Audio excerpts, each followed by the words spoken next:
Topic number 12. What the heck are we doing in topic number 12? What we're going to look at now in 12 is basically what they call empirical formulas.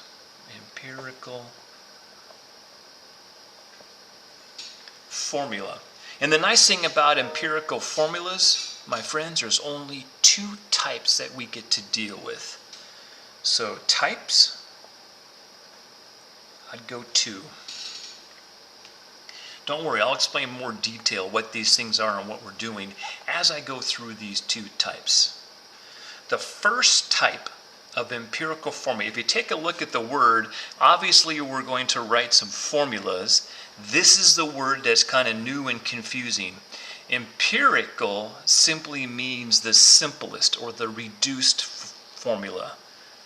So you have done many of these before, except now we kind of throw in this reduced version part. That's what the word empirical is. Type 1 for us to deal with is called, or really is, molecular turned into empirical. Think of molecular formulas as a full formula. Yes, you made those. That was your topic number 8. When we were doing the octet and duet and the dots and the squares, you were using your valence and you were making sure they all had that octet or duet. Remember that? Yeah, don't worry, we're not going back to that. But that's what you were doing back in topic 8. You were actually writing out and structurally forming molecular formulas. What we do now is we take those and we turn them into one of these, which is simply a reduced version. We get to play one of your favorite math games, and that's simply reducing things. Now I know this doesn't mean a whole lot of sense for all of you. Some of you get the picture of what's going on. I'm going to show you what I mean. So, an example, if I was to take you back to topic 8, and I was to give you this, that would be a molecular formula. That's a full formula. And we could write it all out and get his number of valence and then his and do those dots to make sure everything was fine. We're not doing that. All we're going to do now in topic 12, we're going to do this. Because in topic 12, I really want the simplest ratio possible between the two atoms in a compound. So I'm going to reduce these numbers right here. And what I'm trying to do is I am trying to establish a ratio. I know, whenever you hear that in math, it kind of gives you goosebumps or the hair on the back of your neck stands up because you never liked those in math. Well, it's a lot easier in chemistry. I can show you how easy it is. So let's play the game. Let's reduce these numbers down to form the simplest ratio that exists between these two. Obviously, I picked some easy numbers because I wanted to show you how simple this really is. So all of you, reduce these down and see what you get. I need to add this student to class. There we go. Yeah, if you reduce those down, I would divide both of these by 6, obviously. So I'm going to divide by 6. I'm going to divide by 6, and when I do that, 6 divided by 6 is 1, and 12 divided by 6 is 2. There's your molecular. Here's your empirical. Once I have the empirical, I can establish a ratio between carbon and hydrogen. I have a ratio between the two that is a 1 to 2. I need 1 carbon for every 2 oxygens. And that's all we do. We look at the ratio of them. The simplest reduced version of a molecular formula. So we could do this one too. Take a look at this one. C12H36O3. Let's say that's my molecular formula, which is a full formula, but now I want to reduce this whole thing into an empirical formula to begin to look at the ratio that exists between these three in this compound. So I'm going to look at these numbers right here, and I'm going to reduce them down. It looks like with these three numbers, I could divide each of them by 3, and that would definitely cut those numbers down. So there's the key. I'm going to divide this by 3, I'm going to divide that by 3, and that by 3. When I do that, my empirical formula becomes C4H12O. If I wanted to look at the relationship between these three in this molecule, I could say, hey, it looks like the ratio between these three is a 4:12:1. And then if I wanted to get nitpicky, I could compare the ratio of oxygen to carbon. What would that ratio be? It'd be a 1:4. If I wanted to compare hydrogen to oxygen, it'd be a 12:1. All I want you to be able to do, honestly, really, is simply take a molecular and cut it down.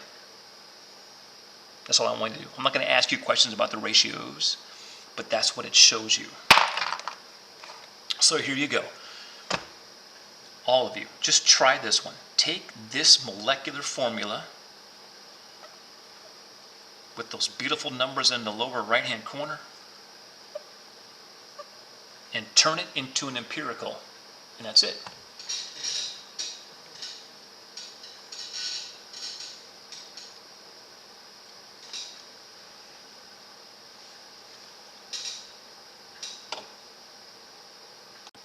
Okay, answer. Looks like I'm going to simply divide all three of these by 2 because they're all even numbers. This is going to be easy.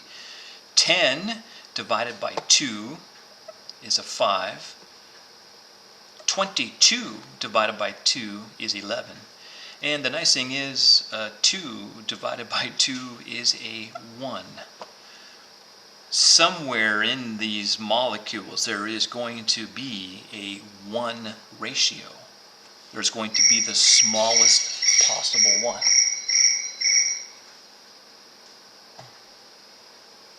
That, my friends, is type 1 of empirical formula.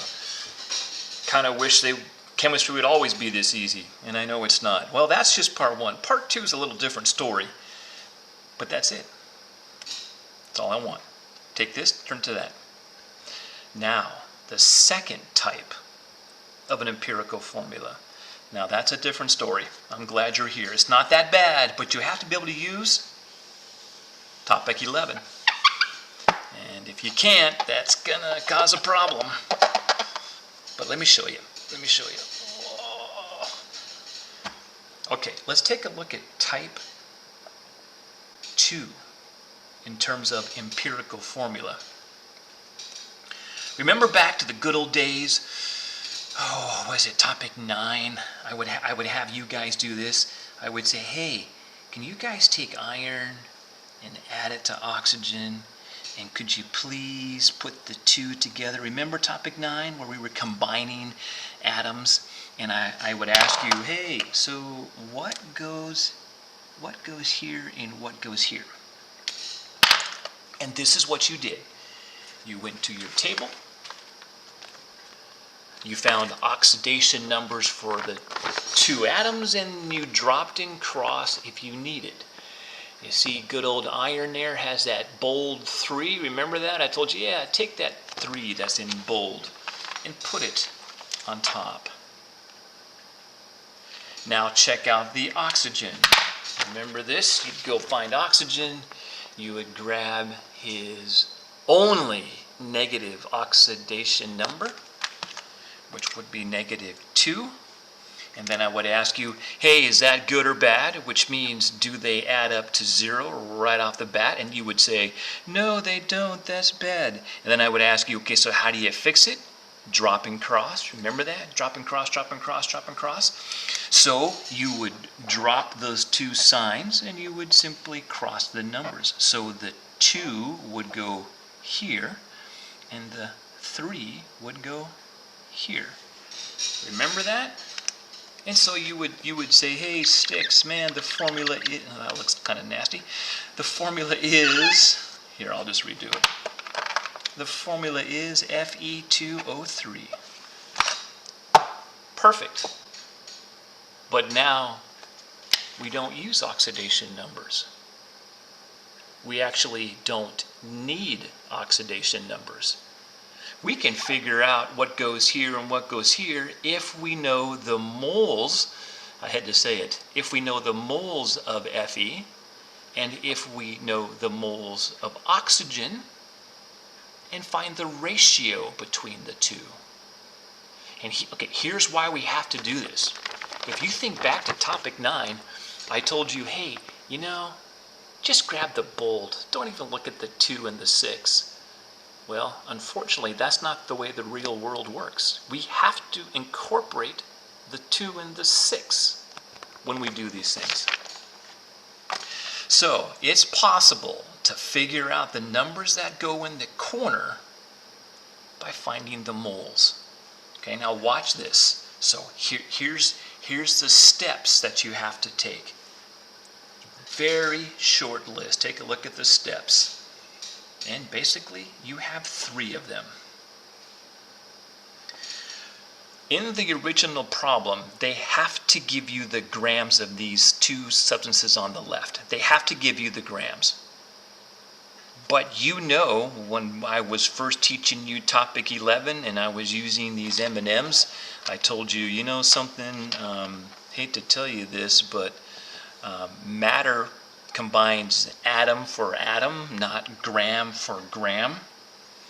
Well, that's what we have to do here. But the only problem is we only have mass as our system of measurement. So they're going to give you the grams of iron used and the grams of oxygen used.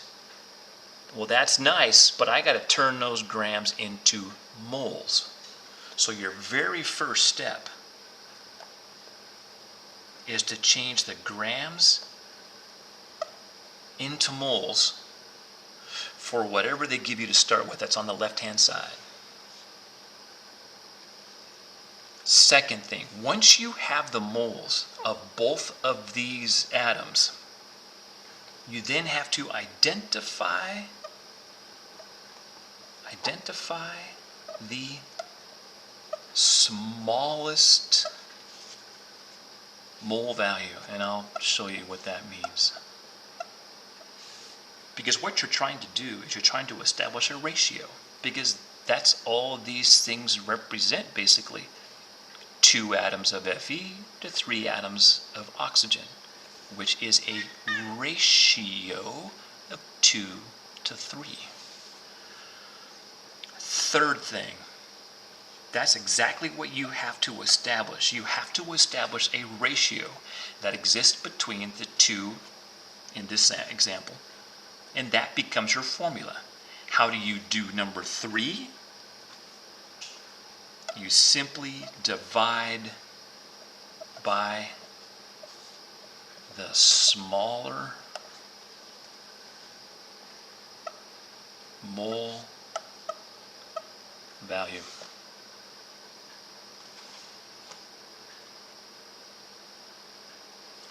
That ratio becomes the answers or the numbers that go here and here. The only thing you gotta watch out for is you cannot have a 0.5 value in the formula.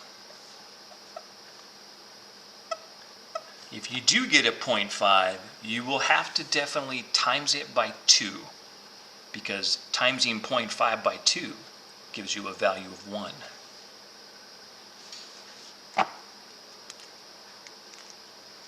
Now, for some of you, that's all you need to see. you're able to read stuff like this and go, yeah, I know exactly what I'm doing. For the rest of us, that doesn't work all the way. You need to be able to see it. You need to see an example of these, and that's what I'm going to do next. I'm going to show you how to do these steps with an example from the beginning to the very, very, very end. Okay, so watch this. They're really not that bad. It sounds bad and sounds confusing. Just, okay, watch this. I'll show you this ×2 thing here. Okay, let me show you steps 1 through 3. Not on this one, but on a different problem. So let's do this. Examples. Okay, so we go back to like topic 9, where I would say, hey, take tantalum and add it to oxygen. And in topic 9, I said, hey, just put the two together, then grab this and get oxidation numbers. That's what we're not doing. We're not using oxidation numbers on this because you can get this number and that number based on the mole ratio. So here's where it starts to change. They have to tell you exactly how much of each of these you get to use. So now underneath these two, here comes the amounts that you have to use. They have to give you the gram amount. But remember, in topic 11, we learned a way to relate grams to atoms. And that was getting to the mole. Okay, so this is how the problem starts. They want these two, based on these amounts of these two substances. That's how it starts. Okay, now watch how I take those 3 steps apart to get the answer here in the end. My very first step, you have to change these grams to moles, because matter reacts atom for atom, not gram and gram. So I'm going to start with that tantalum right off the bat, Ta. I'm going to take that 81.9 grams of Ta, and I'm going to apply my topic number 11. And I'm going to change grams into moles. How do you do that? Well, you simply copy the grams of Ta and put it on the bottom so it cancels. What do I want? I want the moles of Ta to show up. Based on topic number 11 with that lovely little flow chart that I gave you. Grams and then the 2 arrow and then mole and then it went to atom. Remember that? That's your lifeline. Molecule. And I told you if you see mole in the cell of a bridge, give it a value of 1. If you see grams sitting anywhere, you have to grab the A number. I'm doing exactly what I did in topic number 11. I see mole. There's the number. I see gram. Oh, crap. Now I have to find Ta, and I have to get his A number.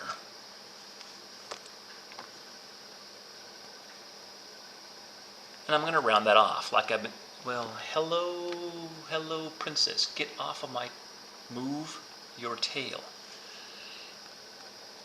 Yes, I see you. So, here is TA's number, 181. Hey, the nice thing about topic number 12, you don't have to deal with atoms or molecules. So really, in topic 12, you don't even have to worry about that. You are just changing grams to moles, and that's it. Okay, got my calculator. Here we go. 81.9 divided by 181. Because remember, you're multiplying the tops, you're multiplying the bottoms, and so what you're going to get, you're going to get this for the top. Here's your bottom number. I'm now going to divide those two, and now I have my moles. 0.452 4, and it's moles. And here is another nice thing of topic 12. You do not round these. You don't have to play this significant digit game, thank goodness, because what you're trying to find is a ratio. So that is not your final answer. Don't round it. And to help you guys out, I usually keep 4 digits.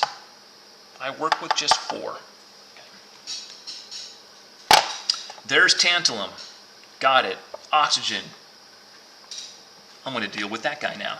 Looks like oxygen, they used 18.1 grams of oxygen.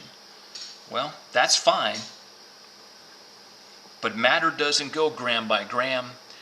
Matter goes atom by atom. And I can tell that if I have the moles. So I'm doing the same thing. I'm going to change grams to moles. I want grams of oxygen to go away. I want moles of oxygen to stay. I'm going to play this game right here. Mole, 1. Oxygen, I need his A number from the table, which if you looked him up, is 16. Tops, bottoms, look at this. 18.1 divided by 16. Calculator, 18.1 divided by 16. Here's my moles. And I'm going to grab just 4 numbers. I'm not going to round it off.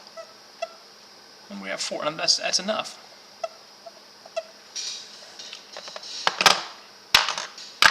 Okay, I just did my very first step.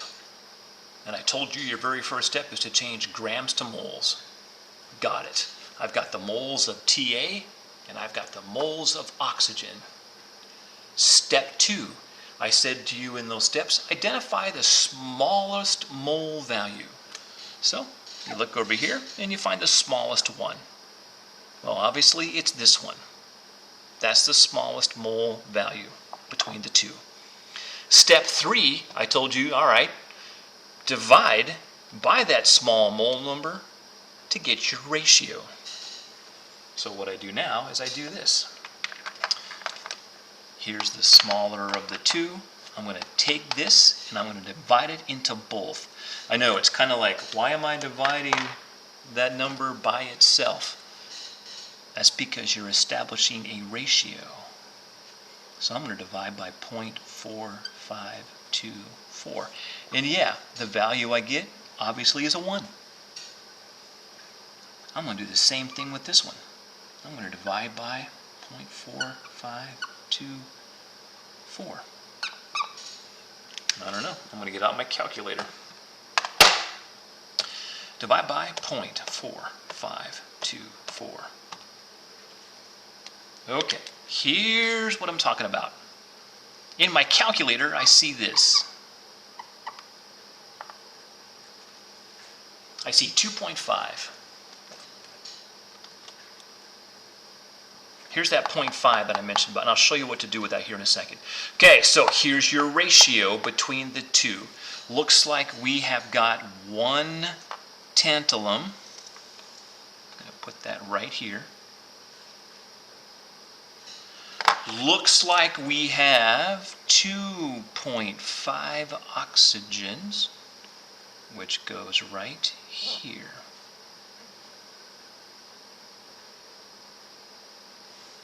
That, my friends, is the ratio of tantalum to oxygen. But you know, you can't have a half of an atom in a formula. They're all whole numbers. You can't.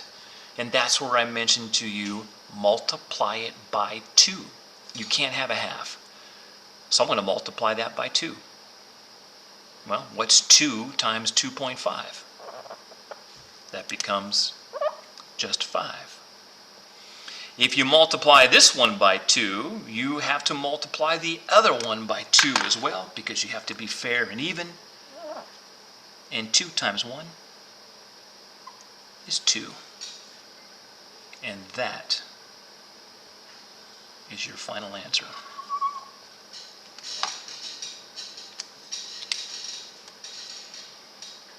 Which is pretty cool if you think about it. scientists were able to get these values in formulas using just mass. No, they didn't have a nice table like you have and simply grabbed oxidation numbers. But if you recall, look at all the options that are there. We just can't use the bold, we have to use all the options. How do you use all the options that are available? This is how you use it. There you go. That's topic 12.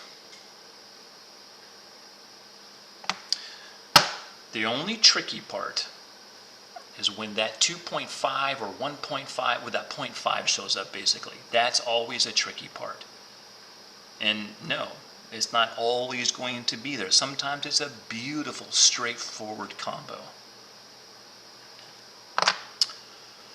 All right, scene 1 just never does it. So I'm going to show you another one. But if you watch the steps, if you look at this and you watch what I do on the second one, it's the same thing every time.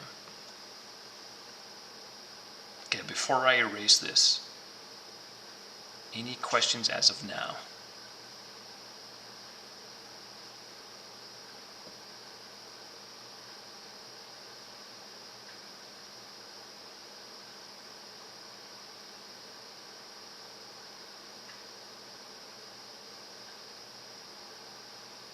So what's new in topic 11 or in topic 12? The only part that's new in topic 12 is this. That's it. This is all topic 11, and that's why I told you if you can't do topic 11, 12 is going to be a challenge because that's the only thing that's new. So you can do this. You can do this. You all can do this. All right, let's take a look at another example, and then I think you're going to see the pattern that's involved in these. So let's take a look at number 2. All right, so let's say they want you to take some carbon. So if we were in the classroom, we could take carbon and put it in a test tube. We then can take nitrogen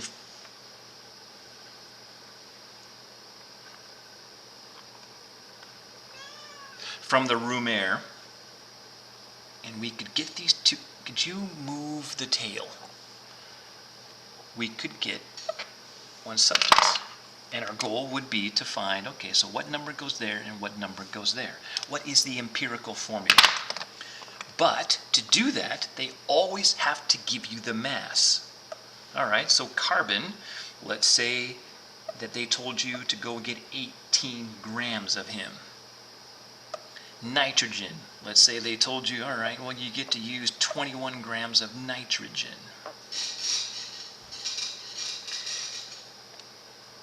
When 18 grams of carbon combines with 21 grams of nitrogen, a molecule is formed, and we can establish these numbers. How do you get these numbers? You need the moles of each, and then a ratio. So that's how the problem starts. Now again, watch how I take this sucker apart. A, nope, I'm out. You gotta get out of these things right away. Grams are horrible, but it's the only tool man has to get this whole process started. So A, I'm changing grams to moles. And I'm gonna start with carbon. I get 18 grams of carbon. Right away, I will build a bridge, and I want these grams of carbon to go away.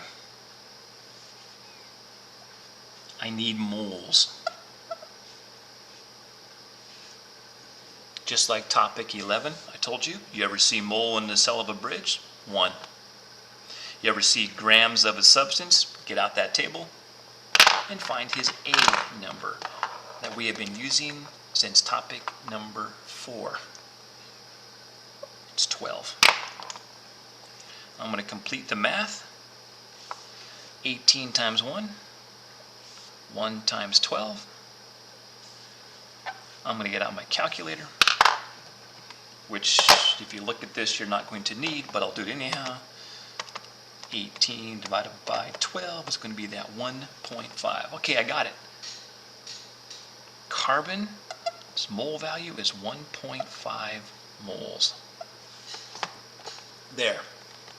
I've got his moles, which is a lot better than just having grams. Okay, I'm now going to deal with nitrogen. There he is. I want these gone. I need to turn 21 grams of nitrogen into moles. Here you go again. It's moles, grams, moles every single time is a 1. Gram, you look up nitrogen on the table, you get his A number, which is 14. Multiply the two tops, multiply the two bottoms, and you're sitting in this situation. Dividing 21 by 14 gives you that many moles. So I've simply removed the gram from the equation, and now I'm in the moles of both. Got it. Next step, I said identify the smaller of the mole values. Well, you gotta love ones like this. They're the same size. So it doesn't matter. Obviously, I'm going to pick one, and I'm going to pick that one. No, not that one, this one. Got the two smaller numbers, they're the same. This is going to be easy. 1.5 divided by itself is 1. 1.5 divided by 1.5 is 1. So I'm telling you that I need 1 carbon. I need 1 nitrogen. Do you have to put the ones? No. You can simply erase them. You can keep them. I wouldn't mark you wrong. So your formula is CN.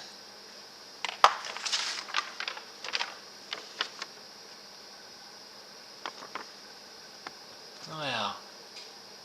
Isn't that nice how those two came together? Okay.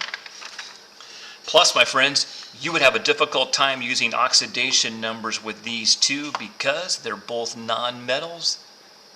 They share electrons, not transfer. So you couldn't even use your table and get oxidation numbers and drop and cross. They're both nonmetals. That's it. If you look at this one and you look at the last one, it's the same steps. Grams to moles. Divide by the smaller of the mole values. Get your ratios, which becomes your formula. If the 0.5 shows up, double them both. Okay, a little better I hope, but nothing beats you on your own trying these instead of listening to me guide and follow you. Okay, so obviously you got to try one of these on your own from the beginning to the end. So that's exactly what we're going to do. Number 3. All right, so let's take a look at this one. Let's say aluminum, and you get 4.15 grams. Add that to oxygen, and I'll tell you, you only get 3.69 grams. These two will come together. They will form a compound, and our goal is to find out what goes here and what goes there. Okay, I'll give you about 5 minutes. Go through the steps. If you get stuck, all right, well then just stop, and then when I show you how I do it, find out what you did wrong. All right, my friends, you've got 5 minutes to get as far as you can. Hopefully, you can get the answer.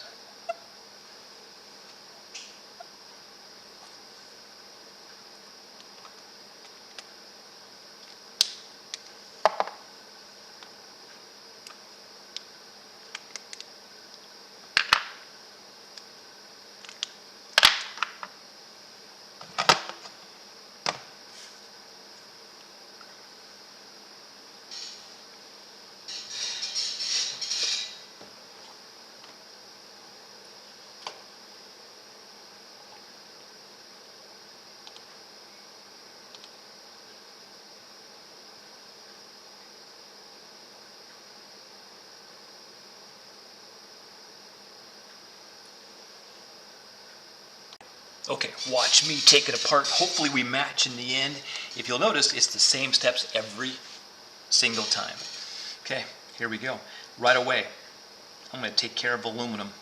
And what I have to do is change these grams into moles. Build a very short bridge. Grams on the bottom, moles on the top. Mole value every single time, 1. Gram number, heck if I know, I'm going to look at my table. I'm going to take his A number, and it's 27. I'm going to divide these two out. Now I'll get the moles. Hey, turn on, sucker. So I'm going to multiply the tops, I'll get 4.15. Hey, multiply the two bottoms, you get 27. Let's divide and get the moles. 4.15 divided by 27. 1, 5, 3. Okay, remember, don't round the mole value off. Don't round it. I just use about 4 digits because this is not the final answer. I am not going to play the significant digit game because I'm trying to find a ratio. So I'm done. That's as far as I go. I know I got the moles of aluminum. Okay, now it's oxygen. Same thing. Take his grams and convert those into moles. Grams oxygen, moles oxygen, mole value 1. Gram number, heck if I know. I'll look on the table, I'll get his A number, 16. I'm going to multiply the two top numbers. Do you see the pattern? I'll multiply the two bottom numbers. I'll divide. 3.69 divided by 16. And again, I'm just going to pick about 4 digits. 2, 3, 0, 6. You don't have to play the significant digit game. Yay! All right, got it. So no longer do I have grams. I got a more important, more useful unit. I got the mole. Now I look at the mole values and I need to find the smallest one and use that and divide into both to create a ratio, because that's what these things stand for. They're also ratios. Looks like the smallest one out of this list is this one. There's your smallest one. I'm going to take that 0.1537 and divide it into both values. I know, it's like, why do I divide it by itself? Because ratios are 1 to something in these kinds of formulas. And so I'll divide by the same thing. That's not going to be equal to 1. What do I get? 0.2306 divided by 0.1537. And there it shows up again. Look what you get. You get that 1.5. You know from previous topics, you can't have a half of an atom. It doesn't work. So when I see a 0.5 show up, I immediately double it. I times it by 2. I'm going to times that thing by 2. If I times this one by 2, I times this one by 2 as well. So I'm going to times that by 2. I'm going to times that by 2. And I am going to get 2. And I'm just about out of room. Sorry, suckers. I'm about out of room. I get 3. That 2 is for him. This 3 is for him. And I'm done. There's the empirical formula. Take a look. The ratio is a 2 to 3. Now, this might gross you out, but I think you can handle it. May I gross you out? Good. I'm going to gross you out. Watch this. Watch this. Back in topic 9, when we were combining atoms, I said, hey, just put them side by side, get their oxidation numbers, see if they add to 0, and then simply drop them across if they don't. Okay, watch this. Here's Al. Take a look at his only oxidation number, +3. Oxygen, you know he has to be negative, and what is his only negative number but -2? Hey, is that good or bad? Do they add up to 0? No. What are you going to do? You're going to drop and cross. Drop and cross those numbers and look what you get.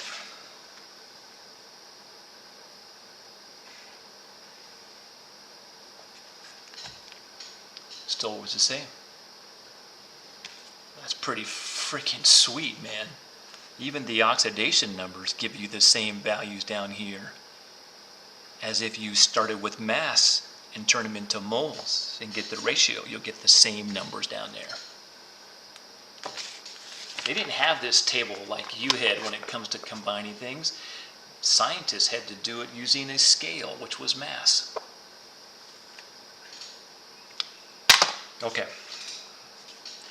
I hope it's a little better. Hope you're seeing the routine here. It's really, really short. I understand that this is new, where you have to find the smaller of the 2 or 3 or 4, however many are in the formula. So I understand this is new, but find the smaller one, you're good at that, and divide it into each one. Sometimes a 0.5 shows up. If it does, simply times it by 2, but then make sure you times the other one by 2. This is as hard as it gets. It's as hard as it gets. Yeah, you might have 3 you might have 3 elements coming together, or 3 different atoms, so what your compound or molecule in the end is a little bit larger. Okay, let's top off today with the good one. One more. I'm not going to say a word. I'll show you what you get to start with. I want you to take it as far apart as possible. Hopefully it's all the way. If not, get as far as you can and see what you're missing when I go over the answer. Let's get rid of this. Boy, that green does not like to come off. Okay, last one. Come on, you can do this. Give it a shot. Get as far as you can. Take a look at the routine. Okay, here is number 4. Let's take rubidium. How much? I'll give you 63.0 grams. Combine it with oxygen. How many grams do you get? 5.90 grams. What are you producing? A compound composed of rubidium and oxygen. But what we don't know, and what we're going to find out, is the empirical formula between those two. Okay, I won't say a word. Go.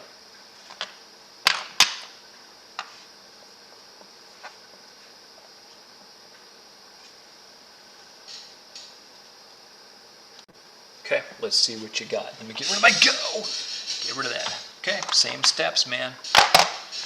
Nice, but doesn't work. I need to change these things into moles, because moles informs me about atoms and how atoms combine together to form compounds. Okay, so here we go. I'm going to take care of RB first. I'm going to change these grams of RB, just like I did in topic number 11. That's a bad line. Hey, grams of RB, and I need the moles of RB. Mole number? Easy. 1. Gram number? Crap, I don't remember what RB is. What is RB? RB looks like it's 84. 84. That's a nasty rounding on that one, but that's okay. Multiply the tops, multiply the bottoms, and this looks familiar because it's always going to be this way. And then I'll divide. 63 divided by 84. 0.75. 5 moles. Okay, now I've got the moles of Rb, which is a better unit than grams. I'm looking good. Oxygen. Okay, it looks like I get 5.9 grams of oxygen. Well, that's nice, but I need moles. What number for mole? Grams. Oxygen, A number, 16. I'm going to divide those babies out. Multiply the tops, I get 5.90.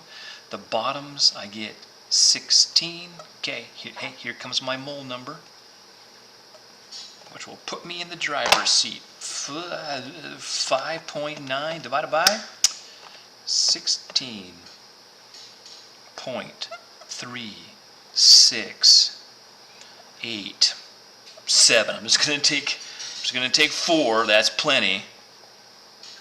Okay, now I've got the moles of each of these two. I can use these mole values to get a ratio, and then I can get these numbers. How do you do that? You got to search and look. You got to find the smallest of the two. Which one's the smaller of the two? That one is. Oh, okay, well that's not bad. I'm going to take the smallest mole value out of these two. Hey, if there's going to be 4, which we'll have when I see you next, we'll have probably 3 or 4 guys. Who cares? Just grab the smallest one. This is this. I got it. 0.3687. Well, that divided by itself is 1. I'll do the same thing up here. 687. I'll type that in the calculator. 0.75 divided by 0.3687. Okay. That's going to be hard to see. There you go. When I have numbers like that, I simply look at the first decimal place. I look at the 10th spot. I don't care about the other numbers because I'm trying to establish a ratio, which is a lot easier to work with. I'm just going to look at that 0. See that 0? So in my calculator, this is the only thing I really care about, is that number right there. That being a 0, shoot, okay, this is easy. That's all I need to know, because that is my answer. Hey, no 0.5s, so that 2 goes right here. This 1 goes right here. There's your empirical formula. If I was to gross you out and show you what it would be if you used oxidation numbers from your table, you would see this. He has a +1 oxidation number. He has a -2 oxidation number. You drop and cross those, look what shows up. The same formula. That's pretty powerful. Only if you know the moles. Okay. All right, that's probably enough of topic 12 for now. In Canvas, topic 12 is completely open. Practice sheet is in there, the answer sheet is in there, the assessment is in there. I would try to get that assessment done before winter break. Be a big benefit for you.